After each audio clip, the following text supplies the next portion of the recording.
오늘 아침 저희에게 주시는 하나님의 말씀은 마태복음 24장 9절부터 14절까지의 말씀입니다. 마태복음 24장 9절부터 14절입니다. 하나님의 말씀을 봉독해 드립니다. 그때의 사람들이 너희를 환난 날에 넘겨주겠으며 너희를 죽이리니 너희가 내 이름을 위하여 모든 민족에게 미움을 받으리라.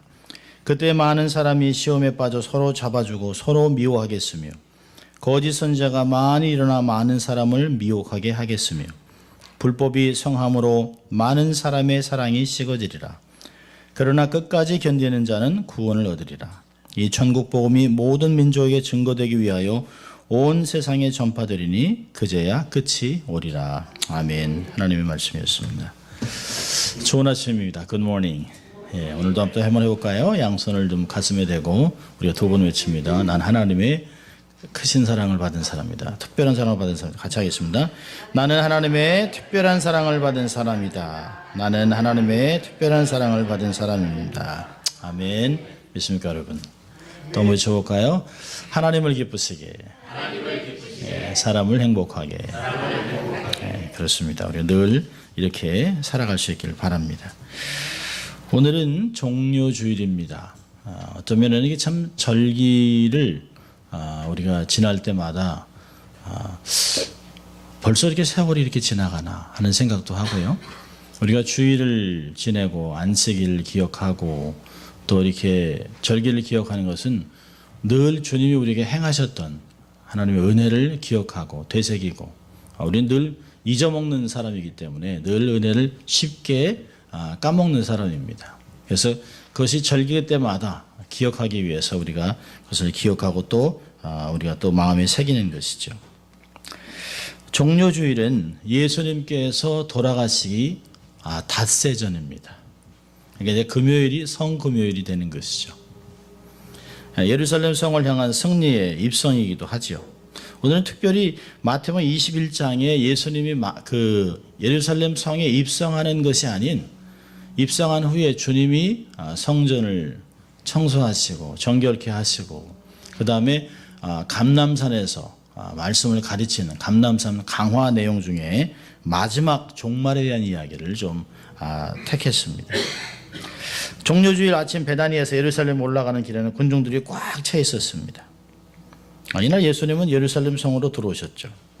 예수님 들어오실 때 어린 나귀를 타고 들어올 때 많은 사람들이 자기의 겉옷을 벗어서 나귀에 올려놓고 길에 깔기도 하고 또 종려나무를 들고서 호산나를 외쳤던 대단한 하루였습니다.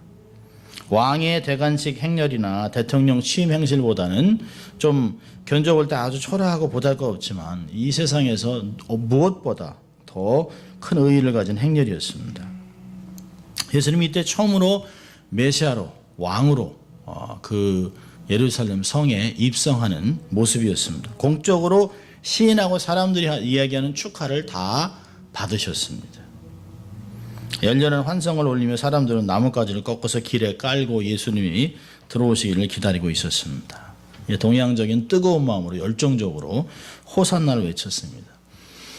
그 중에서도 몇몇 사람들은 이게 오늘 무슨 날입니까? 왜 이렇게 가지를 들고 흔듭니까? 또 어떤 사람은 아니 갈릴리 나사렛에서 온 선지자 예수 아닌가? 라고 하는 사람도 있었겠죠. 어쨌든 간에 이 말은 당시의 예루살렘 성에서는 아주 쉽지 않은 말입니다. 선지자, 메시아 예수, 다윗의 자손으로 이름으로 오는 왕, 이 말은 결코 쉬운 말이 아닙니다. 이렇게 엄청나게 많은 무리가 주님을 환호했습니다. 그런데 채 며칠이 지나지 않아서 모든 사람들이 예수님을 십자가에 못 박으라 했던 그런 모습들을 우리가 쉽게 발견하게 됩니다. 성경을 보면서 참 못된 사람이다 라고 하지만 우리는 일주일에도 몇 번씩 주일이면 주님 사랑합니다 라고 외치고 찬양하고 눈물도 흘리고 감동의 예배를 드리지만 채 1시간도 2시간도 지나지 않아 세상과는 별 다르지 않는 모습으로 삶을 살아가고 우리가 입으로 예수님을 십자가 못 박아라 라고 하는 이야기는 하진 않지만 우리가 스스로 십자가를 부끄럽게 만드는 인생들을 살아갑니다. 삶을 살아가면서 당신 크리스천이라며, 당신 예수 믿는 사람이라며, 당신 교회 나가는 사람이라며, 집사라며, 장로라며, 목사라며, 그런 이야기를 듣고 손가락질을 받는 일들이 종종 있는 것을 발견하게 됩니다. 이 종료주의를 우리가 기념하면서 과연 우리는 우리의 삶에 종료주일이 주는 의미는 뭐냐라고 하는 것입니다. 여러분 마태복음 21장을 보면 한번 보세요. 21장을 보면 21장에서부터 24장까지 25장까지 내용들이 아주 굉장히 깊은 내용들이 많이 있습니다. 마태복음 21장 6절부터 11절까지는 나귀 새끼를 타고 최후의 예루살렘 성을 입성하십니다. 그리고 나서 12절에 바로 성전을 정결케 합니다. 여기서 아주 중요한 것을 읽을 수 있죠. 우리가 종료주일에 정말 뭘 해야 되냐는 거예요. 우리가 주님을 내 삶의 왕으로, 내 삶에 낙이 타고 오셔서 우리의 삶의 주인 되시게 하는 것을 호산나 외치면서 그분을 왕으로 모셔드리지만 정작 우리의 삶은 변화가 없다는 거예요. 이 말씀을 통해서 우리가 가르쳐 주시는 것은 종료주일에 예루살렘에 예수님께서 왕으로 입성하시고서 가장 먼저 한 것은 그들의 삶을 정리하는 것이에요. 정화시키는 것입니다. 고난주간을 우리가 어떻게 맞이해야 되는가를 이야기하고 있습니다. 우리는 아무 생각 없이 종료주일, 고난주간, 성금요일, 예수 부활하셨다. 그리고 나면 마치 한 해의 반이 다 지나간 것 같이, 그리고 크리스마스, 땡스기빙 갈 때까지는 그냥 아무 일이 없는 것 같이 우리는 그렇게 지나가기도 합니다. 우리의 삶에 왜 진정한 변화가 없는가? 우리의 삶을 정결케 하는 프로세스가 없어요. 단지 은혜 가운데 칭의를 받고 믿음으로 구원받고 그리고 나서는 마치 아무렇게 살아도 되는 것 같은 그런 삶이 우리에게 많이 있습니다. 정말 두렵고 떨림으로 우리의 구원을 날마다 이루어가고 주님의 은혜를 생각하고 피 묻은 예수 그리스도의 복음을 내 삶에서 다시 한번 감격하고 받아들이고 그 말씀을 삶에서 살아나려고 애를 쓰지 않는, 몸부림치는 힘이 없기 때문에 우리의 삶은 그저 예수 믿은 것으로 끝나는, 세상 사람과 우리의 다른 점은 예수 믿는 것과 믿지 않는 것, 교회를 다니는 것과 교회를 다니지 않는 것의 차이밖에 나지 않습니다.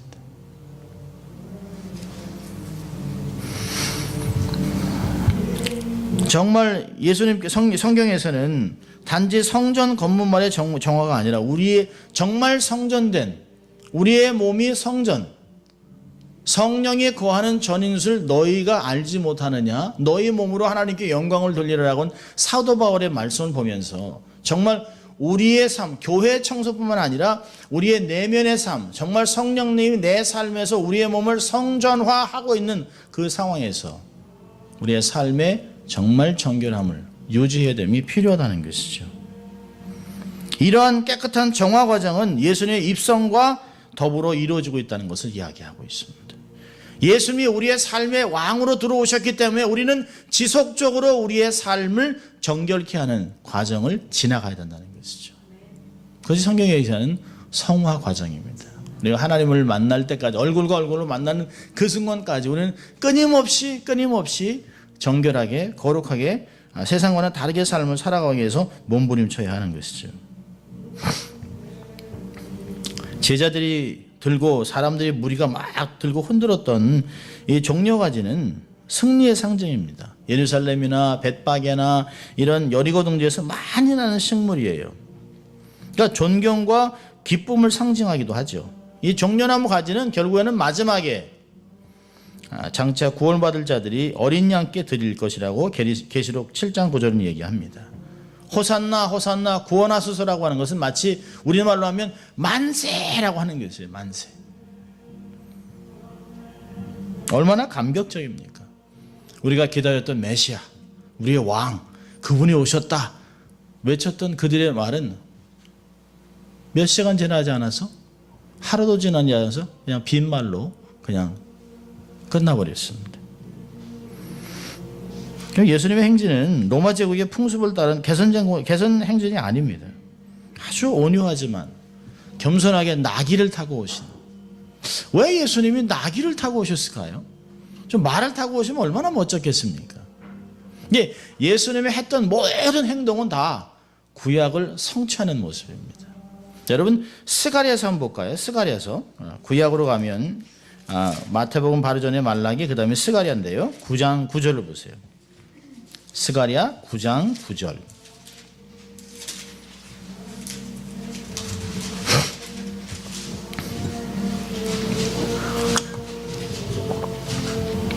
스가랴서 9장 9절 같이 읽어볼까요? 시온에 따라 크게 기뻐할지어다. 예루살렘에 따라 즐거이 부를지어다.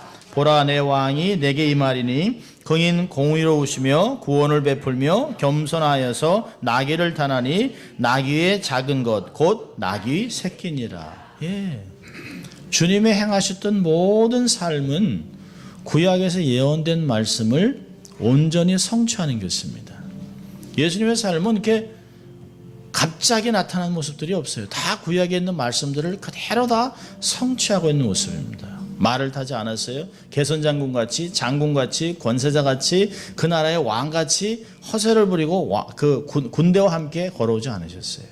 말씀하신 그대로 이분은 공의롭지만 구원을 베푸는 분이지만 겸손하게 나귀 새끼를 타고 오셨다라고 이야기합니다.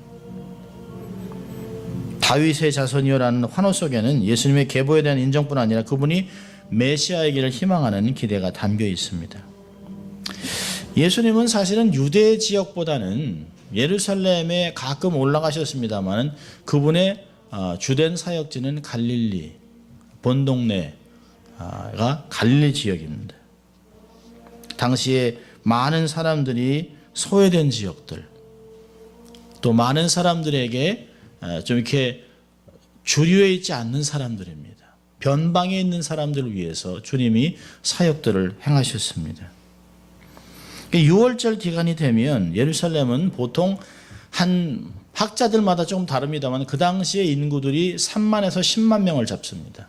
일반적으로 학자들이 한 10만 명을 잡아요. 근데 그 예루살렘의 그 당시에 인구의 10만 명 중에 거의 2만 명이 넘는 사람들이 종교인들입니다. 직업인들입니다.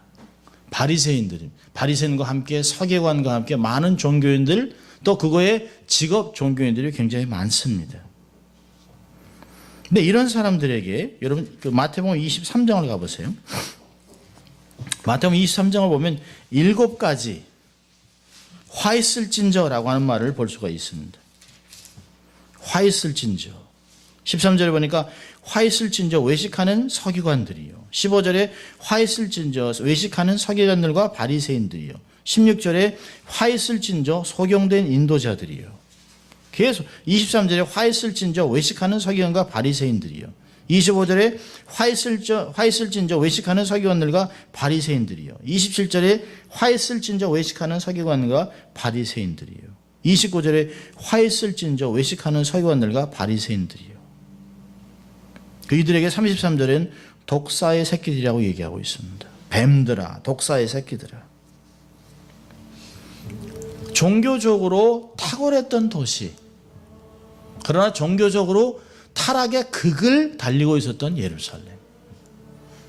종교인이 그렇게 많지만 바리새인도 서기관도 많고 많은 사두개인과 정치인과 혼합되어 있는 상황에서 많은 사람들이 왜 예수님의 메시지를 달게 들었을까요? 예수님의 말씀은 권세 있는 자 같았습니다.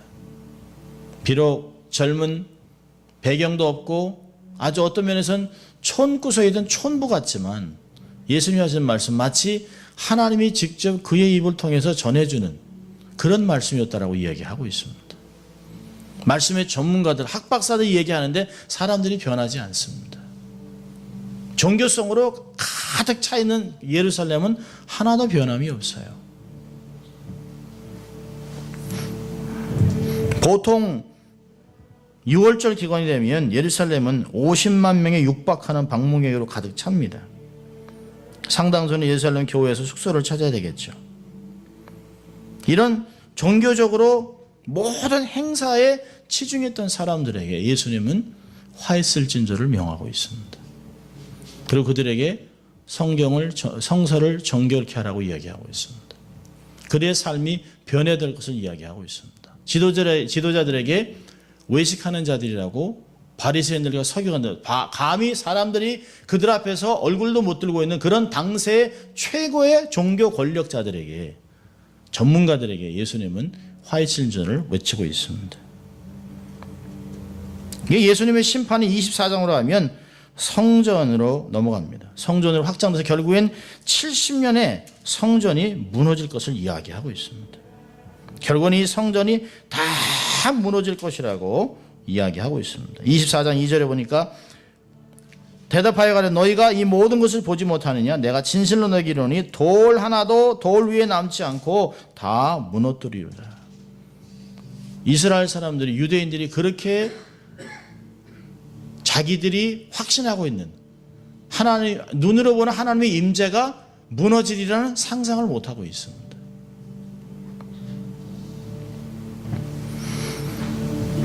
그리고 예수님이 3절부터 24장 3절부터는 재난의 징조, 환난에 대해서 계속 이야기하고 있습니다. 그 당시에 1세기 기독교의 그 당시 예수님의 특징은 뭐냐면 배교자가 많았습니다. 박해가 오면, 압박이 오면 유대교인들이 다 개종해 버렸습니다. 그래서 그 유대 문헌 중에는 주전 2세기 마카비 형제가 서기 직전에 사람들이 그랬듯이 마지막 때에도 마지막 순간에 유대인들이 굉장히 많이 하나님을 버릴 것이라고 얘기했습니다. 배교 행위, 특히 박해자에게 자기의 친척을, 자기의 부모를, 자기 형제를 넘겨주는 그런 행위는 아주 극악된 범죄 행위로 여겨졌습니다. 근데 오늘 본문에도 그 얘기하고 있어요. 그때 많은 사람이 시험에 빠져 서로 잡아주고 서로 미워하겠다라고 10절에 이야기하고 있습니다.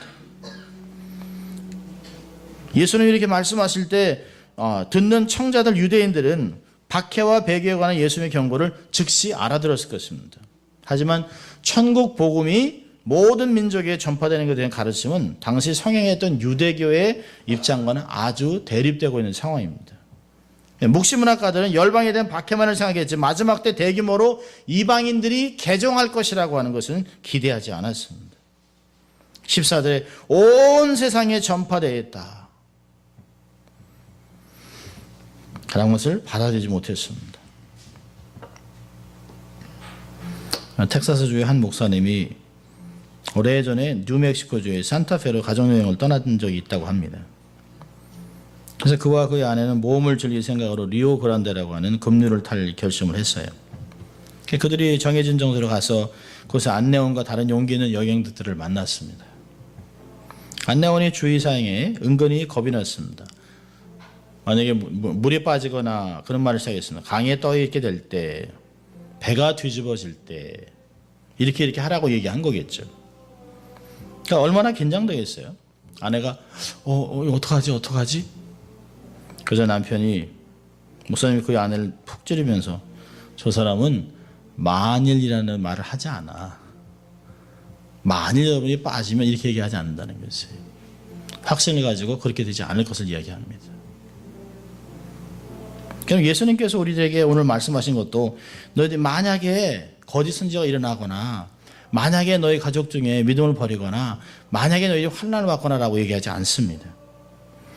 예수님은 결코 이 세상에서 곤란한 일을 겪을지도 모른다라고 얘기하지 않습니다. 요한복음 16장 33절에 너희가 세상에서 환난을 확실히 당할 것이라고 얘기하고 있습니다. 예수 믿는 것 때문에 세상에서 이득을 본 사람은 거의 없습니다. 예수 믿는 것 때문에 어려움을 겪고 손해를 보는 것은 다반사입니다. 하나님의 자녀가 됐기 때문에 은혜와 함께 고난을 달게 받으라고 사도 바울은 이야기하고 있습니다. 신앙은 고난입니다. 예수 믿는 것은 전쟁입니다. 옛사람과 새사람의 전쟁입니다. 세상과 다르게 살아가는 삶의 전쟁입니다. 타협할수록 우리의 삶은 무너지는 것이죠. 하나님의 자녀가 삶의 어려움과 문제가 놓인 것은 당연한 것입니다. 우리가 십자가를 지기 위해서 우리의 삶은 당연한 것이에요. 승리를 얻기 전에 고난은 당연히 있는 것입니다. 오래전에 저희가 대학생이었을 때, 참 오래전이죠. 대학부 목사님이 저희들에게 이렇게 얘기하셨습니다. 종료주일이 끝나고 저희가 대학부에 이제 예배를 드리러 갔죠. 소천하셨습니다마는 그 목사님이 이렇게 하셨습니다. 오늘 저녁 우리가 따로 대학부에서 예배를 드린다. 오늘 저녁에는 특별히 십자가에 대한 설교를 할 테니까 성경을 읽고 많이 묵상하고 그리고 대학부 예배실로 오라나.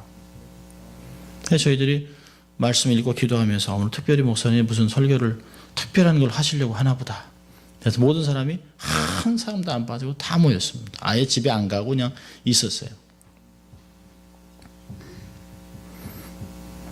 근데 목사님이 앞에 십자가를 이렇게 십자가 예수님을 큰 그림을 이렇게 해놓으셨어요. 원체 근데 그림도 잘 그리시는 분이기 때문에. 그리고선 갑자기 예배당에서 불을 탁 끄셨어요. 캄캄합니다. 그래서 그분이 촛불을 가지고 예수님의 얼굴에 이렇게 비치셨어요. 근데 갑자기 저희가 조용해졌습니다. 가시관 쓰신 예수님, 십자가 달려있는 촛불을 이렇게 대셨어요. 한동안 한 2, 3분 이렇게 계시다가 두 번째로는 손목에 박혀있는 손에 이렇게 양쪽에 이렇게 대셨습니다. 그리고 시간이 지난 후에 발을 이렇게 펴주셨어요. 그리고는 아무 얘기하지 않으셨습니다. 근데 이제까지 저희들이 드렸던 예배들보다 가장 강렬했습니다. 그리고 목사님은 조용히 앉아서 기도하셨는데요. 저희 대학생들이 다 하나님께 기도하고 통곡하고 눈물 흘리고 헌신하고 그중에 40명이 넘는 사람들이 목회자가 되고 하나님께 우리의 삶을 드렸던 것을 기억합니다. 우리의 삶에서 가장 강렬한 인상을 줄 수 있는 것은 당연히 부활이죠. 그렇지만 그것보다 우리의 삶에 더 큰 동기를 부여하는 것은 십자가입니다. 내 삶을 이렇게 살아갈 수 있도록 만들어주신 그분, 내가 이렇게 예수 믿고 삶을 살아갈 수 있는 영생을 소유한 자로 삶을 살아갈 수 있는 삶을 허락하신 그분이 치르신 대가, 십자가에서 흘리신 보혈, 그분의 고통스러운 얼굴, 피가 줄줄 흘리는 팔, 다리를 보면서 또 창에 찔린 여기서 피가 흥건히 흐르는 그런 모습들을 본 우리의 삶은 지금도 후회하지 않고 목회자의 삶을 살아갑니다. 이번 주간은 고난 주간입니다. 예수님의 십자가를 깊이 묵상하면서 큰 은혜의 자리에 나아가는 삶이 될 수 있기를 바랍니다. 저는 한 가지 여러분에게 좀 부탁을 하려고 해요. 저희가 이제 성금요 예배를 드릴 텐데, 금요일날 예배를 드리는데, 여러분이 한 주간을 살아가시면서 오늘 저녁부터라도 십자가를 하나 만들어 보세요. 나무로 하도 좋고, 젓가락으로 만들어도 좋고, 종이로 만들어도 좋고, 박스로 만들어도 좋고, 나에게 이러한 영생을 허락하신 예수님의 십자가, 내게 의미 있는 십자가를 좀 하나 이렇게 만들어 보시면 좋겠습니다. 그리고 그걸 가져오세요. 그리고 그걸 붙잡고 우리 생각하고 기도하는 시간이 있으면 좋겠습니다. 오늘 본문을 보면 마태복음 24장 10절에 이럽니다. 그때가 되면, 9절에도 그때가 되면 많은 사람이 시험에 빠져 서로 잡아주고 서로 미워하겠다. 사실 예수님이 이렇게 말씀하시면서 여러 가지를 얘기하는 것이에요. 바로 앞으로 있을 두 제자가 자기를 버리고 부인할 것들을 얘기하시고 또 앞으로도 많은 배교가 일어날 것을 이야기하고 있습니다. 아마 고난주간을 겪을 때마다 두 죄자의 얼굴이 우리의 삶에 떠오르죠. 베드로와 가룟 유다. 둘 다 예수님께 총망맞는 제자입니다. 한 사람은 너무너무 똑똑해요. 너무너무 계산도 잘해요. 너무너무 준비를 잘하는 제자입니다. 한 사람은 급하지만 리더십이 있습니다. 그런데 둘 다 십자가 사건 앞에서 실패했던 사람입니다. 한 사람은 멋지게 회복됐어요. 한 사람은 만고청사에 길이 빛나는 배신자라고 하는 대명사가 됐습니다. 여러분, 우리는 종종 예수를 믿을 때 베드로보다 가룟 유다가 훨씬 나쁘다고 생각을 합니다. 그리고 베드로는 그래도 좀 덜 나쁜 사람이라고 생각하지요. 근데 성경을 읽다 보면 유다보다는 오히려 베드로가 더 비겁하고 더 치사하고 그런 생각이 듭니다. 작은 요종 앞에서 한 번도 아니고 3번이나 주님을 부인하고 저주하고. 근데 왜 유다는 끝내 회복하지 못하고 자살로 인생을 마감했을까요? 그는 처음부터 주님을 한 번도 신뢰한 적이 없습니다. 예수님을 주라고 부른 적이 없어요. 그분과 마음을 소통한 적이 없습니다.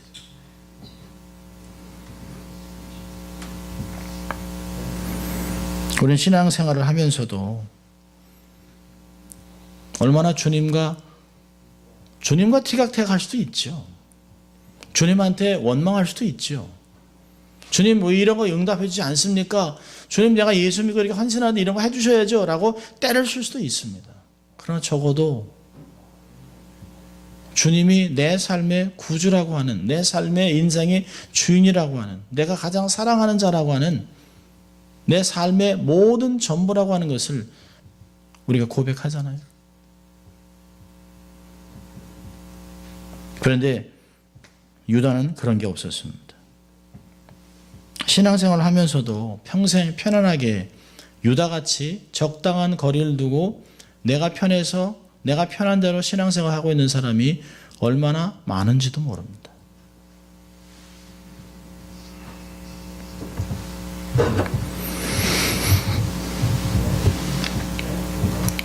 주님을 3번 부인했던 베드로지만 주의 손을 덥석 잡고 회개하고 돌아온 그를 하나님이 아름답게 사용하신 것을 볼 수 있습니다. 우리는 실족할 수밖에 없어요. 그럴 때마다 주님의 십자가로 돌아가야 합니다. 늘 주님의 십자가로 나아가야 합니다. 그럴 때 우리의 삶이 회복되고 그럴 때 우리가 정말 복음을 살아가는 사람이 될 수 있습니다. 오늘 본문에서는 2가지를 제자들에게 이야기하고 있습니다. 제자들이 가야 할 길을 아시고 그 2가지 길을 가르쳐 주는데요. 그대로만 따르면 그들의 길을 잃지 않을 것이라고 얘기하고 있습니다. 주님은 많은 것을 말씀하셨어요. 8절에 보니까 재난의 시작이다. 9절에 보니까 너희를 환난에 넘겨주고 너희를 죽이기도 하고 미움을 받기도 하고 넘겨주기도 하고 11절에 거짓 선자가 많이 일어나고 사람을 미혹하게 하고 12절에 불법이 성함으로 많은 사람의 사랑이 식어지겠다. 아주 전형적인 말세의 모습입니다. 자, 그런데 여기서요 13절과 14절에 2가지를 얘기하고 있습니다. 이런 상황 속에서 첫째로 승리를 확신하고 살라는 것이에요. 13절 보니까 이렇게 불법이 성함으로 많은 사람이 사랑에 식어지겠지만 그러나 끝까지 견디는 자는 구원을 얻으리라. 끝까지 견디라는 것이에요. 예수님은 만약에 당시 성공한다면 구원 얻겠다 이렇게 얘기하지 않으셨어요. 끝까지 견디는 사람은 구원 얻을 것이라 얘기했습니다. 성공을 약속하지 않았어요? 구원을 약속하셨습니다. 정확히 여기 말을 번역한다면 끝까지 마지막까지 매달려 있으면 끝까지 가기만 한다면 브라질 사람들은 이 끝까지 견딘다라고 하는 그 말을 아주 재밌는 표현을 가지고 있습니다. 제가 브라질 갔을 때 들었던 얘기인데요. 포르투갈어로 결코 포기하지 않고 끝까지 매달 수 있는 능력을 갖고 있는 사람을 가리켜 가라라고 얘기합니다. 가라. 그래서 뭔가 했더니 이게 집게발의 의미입니다. 집게발 이렇게 딱 짚고 있는 거예요. 이렇게 자꾸 이렇게 걸어놨다는 것이에요. 가라를 지닌 사람은 낭떠러지에 붙어서도 떨어지지 않는 집게발을 가지고 있는 것이에요. 구원도 마찬가지죠. 낭떠러지에 가까이 갈 수도 있어요. 우리의 삶이. 심지어 넘어질 수도 있어요. 실족하고 미끄러질 수도 있습니다. 그러나 구원 얻는 자는 하나님의 바위에 손톱을 딱 걸고 있는 사람들이에요. 하나님의 은혜의 사슬에 자기의 삶을 묶어놓고 있는 그런 사람들입니다. 매달려 있는 사람들입니다. 영화 배너를 촬영하는 동안 찰턴 헤스턴은 이제 마차 타는 것을 배우는데 아주 힘들었다고 고백을 했어요. 많은 연습을 한 후에야 그는 마침내 마차를 끌 수 있게 됐는데요. 근데 잘할 수 있을지 여전히 의문이었습니다. 그래서 그가 감독인 세실 드밀에게 이렇게 얘기했답니다. 감독님, 제가 마차는 좀 이렇게 탈 수 있겠는데 경주에서 이길지는 잘 모르겠습니다. 그때 감독 드밀이 이렇게 얘기했습니다. 그냥 경주에 남아있기만 하면 우리가 이기게 만들어줍니다. 타고만 있으면 돼요. 여러분, 우리가 이기려고 애쓰지 마세요. 하나님이 다 이루실 것이에요. 우리는 이 믿음의 경주에 있기만 하면 돼요. 믿음을 지키고 달려갈 길을 달리고 선한 싸움을 싸고 있으면 주님이 우리를 승리자로 만들어 주실 것이에요. 우리가 앞서려고 하니까, 우리가 이기려고 하니까 이게 안 되는 것이에요. 감독이 얘기한 것 같이 그냥 당신은 연기만 하면 돼요. 그냥 살아가기만 하면 돼요. 우리가 이기게 해줄 거예요. 주님이 그랬습니다. 끝까지 견디는 자. 여기서 얘기했습니다. 13절에 끝까지 싸우고 끝까지 승리하는 자라고 얘기하지 않았어요. 끝까지 견디는 자. 여러분, 신앙생활이 승리만 있겠습니까? 아니에요. 승리보다는 오히려 더 많은 좌절을 경험합니다. 어떤 때는 그런 생각하잖아요. 그냥 다 포기하고 그만두고 싶어요. 어떤 때는 정말 이게 예수만 믿는 게 정말 이게 맞나? 어떤 분은 저한테 그런 얘기까지 하시더라고요. 아니, 내가 한국 사람인데 이스라엘 종교를 믿어야 됩니까? 그래서 집사님 맞아요? 그런 생각까지 된다니. 그런 생각. 아니, 내가 동양인인데 내가 왜 다른 종교를 믿나? 오죽했으면 그런 생각까지 했겠어요. 그러니까 마지막 때는 우리의 생각들을 계속 뒤집어 놓을 거예요. 예수님으로부터 자꾸 주님이 오실 날이 얼마 남지 않았기 때문에 사단은 자기의 날이 얼마 남지 않는 걸 아니까 우리의 생각들을 자꾸 뒤집어 놓을 거예요. 평상시에 생각지도 않았던 구원에 대해서 의심하게 하고, 종교에 대해서 의심하게 하고, 교회에 대해서 부정적인 생각을 갖게 하고, 이런 것들을 많이 만들어 놓을 것이에요. 그런데요, 13절로 얘기합니다. 끝까지 견디기만 하면 구원을 얻게 되는 것이에요. 우리의 삶에 겪는 다양한 고난, 우리는 다 기억하고 있습니다. 우리는 삶을 살아가면서 종종 두 가지의 고난을 겪는데, 하나는 내가 잘못한 것 때문에 겪는 고난이 있어요. 그건 불필요한 고난이죠. 그건 내가 고난도 받지만 내 주위에 있는 가족도 고난을 받습니다. 그런데요, 하나님이 우리에게 허락한 고난이 있습니다.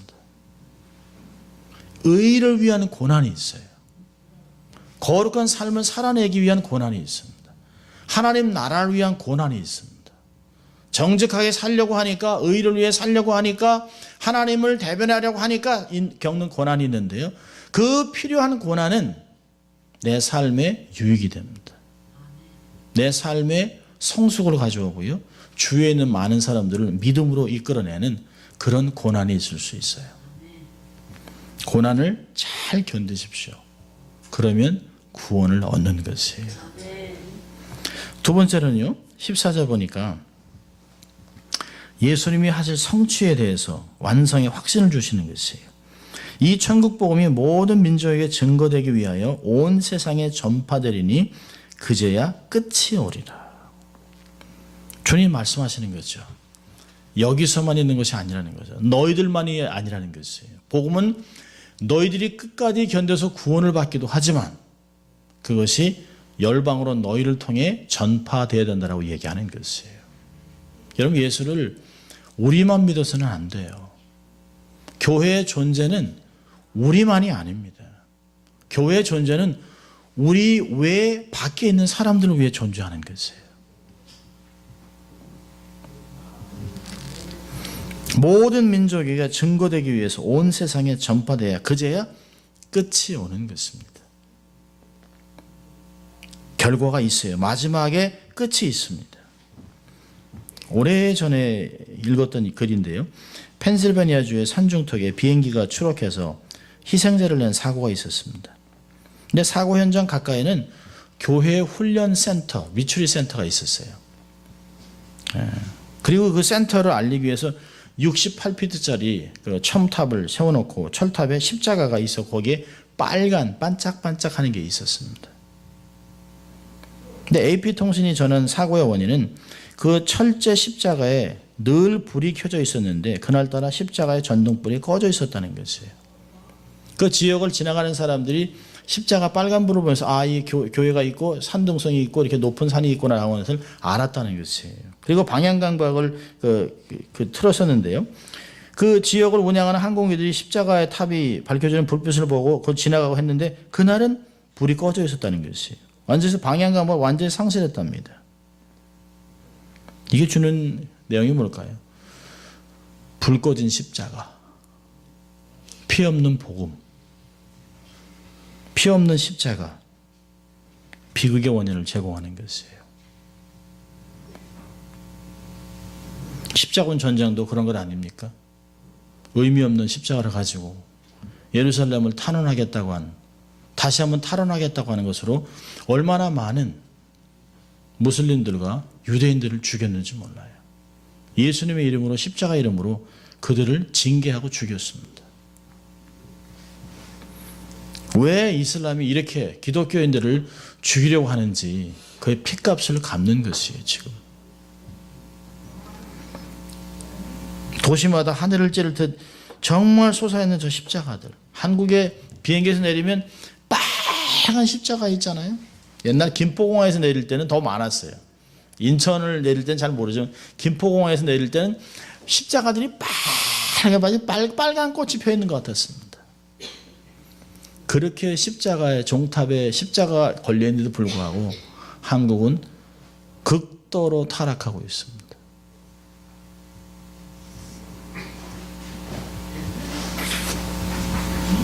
십자가, 불 꺼진 십자가, 피 없는 십자가. 어저께 저희가 성경 공부를 하면서 어느 목사님이 그런 얘기를 하시더라고요. 옛날에 성경책은 이게 여기가 빨간색이었습니다. 이게 빨간색이었습니다. 왜 그랬을까요? 성경의 중심은 그리스도의 보혈이라는 거죠. 예수님의 보혈로 쓰여진 성경책. 이 성경을 꽉 짜내면 그리스도의 보혈이 뚝뚝뚝 흘려질 것이라고 그런 의도가 있었습니다. 근데 성경이 어느 순간부터 뭘로 바뀌었어요? 금색. 우리가 좋아하는 금. 그리고 은. 참 의미 있는 말씀이라고 생각합니다. 어느 순간부터 성경이 그리스도의 보혈이 아닌 금딱지. 이거 열심히 읽으면 돈 주고 돈 나오고 빵 나오고 먹을 거 나오고 잘 되고 승리하고 그런 번역의 신학으로 번역한 것이 아닐까. 그래서 교회가 그렇게 많은데도 불구하고 세상은 타락하는 것이죠. 십자가가 없이 교회가 크고 작은 것이 중요한 것이 아니라 우리가 피 묻은 십자가를 지고 있냐는 것이에요. 우리가 정말 피 묻은 복음을, 피가 맺힌 복음을 외치고 살아가냐는 것이죠.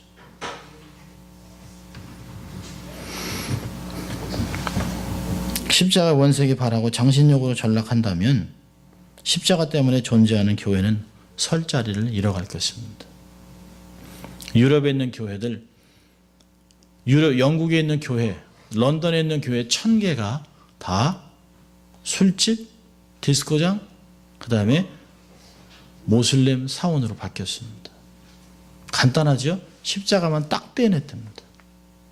넓은 홀이 있어 좋고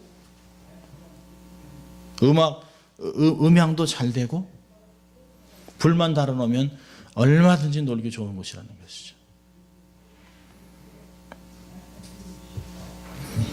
우리가 고난주간의 즈음에서 십자가가 더욱 그리워집니다. 어릴 때 봤던 그 빨간 십자가, 그리고 빨간색이 그려있던 성경책. 비록 뭐 요즘같이 뭐 글자도 크고 많이 그렇지 않지만 우리는 성경 읽을 때 요즘은 이렇게 읽죠. 옛날에 이렇게 읽었잖아요. 이렇게. 아멘 아멘. 요즘은 아니.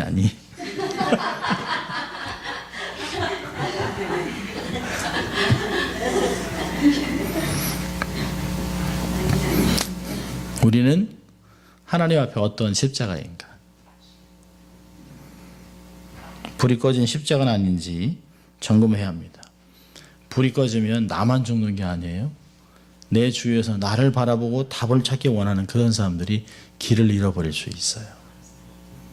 우리가 하나님을 대변하고 하나님의 사역자로 이 땅에 두셨기 때문에 빛과 소금의 역할을 감당해야 되는데 맛도 안 나고 불도 없고, 그럼 세상 사람들이 길을 잃어버립니다. 그래서 세상 사람들이 교회를 탓하는 것이에요. 세상은 이슬람 탓하지 않습니다.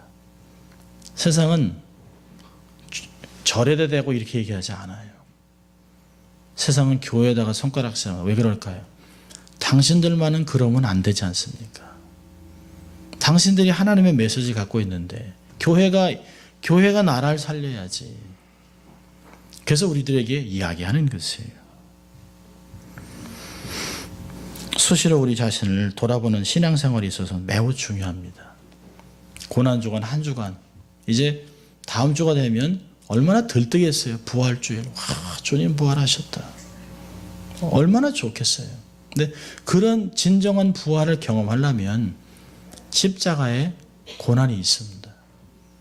한 주간만이라도 우리가 한 주간만이라도 주님의 고난에 동참하고 주님의 그 십자가를 생각하고 얼마나 힘드셨을까. 나를 위해 십자가가 다른 많은 사람들을 위해 아닌 나를 위해 지셨다라고 생각을 하면서 내면을 살펴보고 내 심령의 복음, 성령의 불을 다시 지피고 세상에서 빛과 소금의 삶을 살아내야 할 것입니다. 십자가를 하나씩 만드셔서 작든 크든 손에 쥐든 여러분이 사랑하던 십자가가 있으면 닦아서 갖고 오시든 해서 삶의 십자가를 한번 마음에 새겨보는, 만들어보는 그런, 그래서 그 십자가의 삶이 내 삶이 되는 한 주간 될 수 있기를 주 이름으로 축원합니다. 기도하겠습니다. 하나님 아버지 감사합니다. 오늘도 하나님 종료주일을 맞이하여 주님이 예루살렘의 성에 입성하신 후 우리들에게 하신, 제자들에게 말씀하신 그런 메시지들을 다시 생각해 봅니다. 주님 마음에 들뜨지 않게 하시고 한 주간 동안 주님이 지셔야 했던 그 십자가를 생각하고 나를 위해 지셨던 그 십자가를 마음에 새겨보면서 우리의 삶을 정결케 하는 한 주간 될 수 있도록 하나님 축복하여 주시옵소서. 감사하고 예수님 이름으로 기도합니다. 아멘.